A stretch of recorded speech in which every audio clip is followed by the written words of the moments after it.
News 18 India.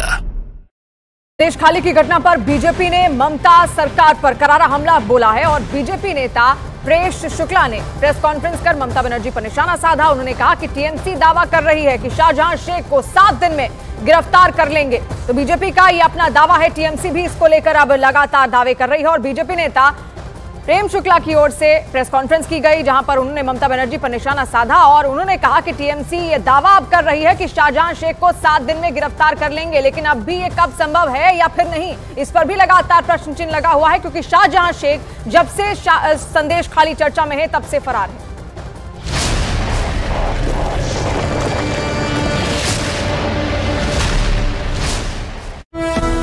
है।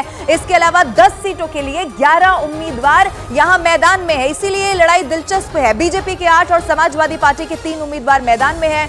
एक seat जीतने के लिए 37 वोटों की जरूरत है। एमएलए की संख्या के आधार पर बीजेपी की 7, समाजवादी पार्टी की 2 सीट पर जीत तय मानी जा रही है। 10वीं सीट के लिए बीजेपी के संजय सेठ और समाजवादी पार्टी के आलोक रंजन में टक्कर है। बीजेपी को राजा भैया और ओम प्रकाश राजभर का समर्थन मिल चुका है। समाजवादी पार्टी को कांग्रेस के 2 विधायकों का समर्थन हासिल है, लेकिन इसके बावजूद भी ये एक सीट की जो राह है वो बहुत मुश्किल दिखाई दे रही है। और इसी उत्तर प्रदेश में 10 सीटों पर राज्यसभा चुनाव को लेकर सबकी नजरें टिकी हुई हैं। अब आपको मैं समझाती हूं कि बीजेपी और समाजवादी पार्टी के उम्मीदवारों के नाम कौन से हैं जो आज चुनावी मैदान में यहां पर दिखाई दे रहे हैं। सबसे पहले बीजेपी उम्मीदवार मैं आपको बता देती हूं, आरपीएन सिंह है, अमरपाल मौर्य है, सुधांशु त्रिवेदी, नवीन जैन चौधरी, तेजवीर सिंह, संगीता बलवंत, साधना सिंह, संजय सेठ। इसके अलावा समाजवादी पार्टी के 3 उम्मीदवार जो इस वक्त मैं आपको दिखा रही हूं, जया बच्चन, इनके अलावा रामजी लाल सुमन और आलोक रंजन। इसीलिए माना यह जा रहा है कि जो एक सीट है उस पर पेच फंस सकता है अगर क्रॉस वोटिंग यहां हो जाती है तो।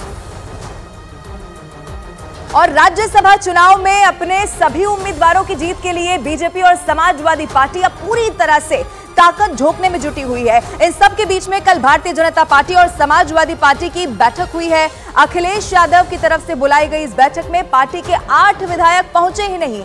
अब इसी के बाद समाजवादी पार्टी में क्रॉस वोटिंग की आशंका जाहिर की जा रही है।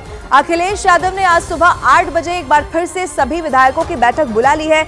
कल आपको यह भी बता दूं कि सीएम योगी आदित्यनाथ ने एनडीए विधायकों के साथ बैठक की है और राज्यसभा चुनाव पर मंथन किया है, लेकिन समाजवादी पार्टी की तरफ से ये तादाद बड़ी है जो विधायक नहीं पहुंचे हैं। अब उनका नहीं पहुंचना क्या क्रॉस वोटिंग की तरफ इशारा कर रहा है? अखिलेश यादव अभी भी डैमेज कंट्रोल में लगे हुए हैं। आज भी 8 सुबह का जो वक्त होगा तब मीटिंग बुलाई है।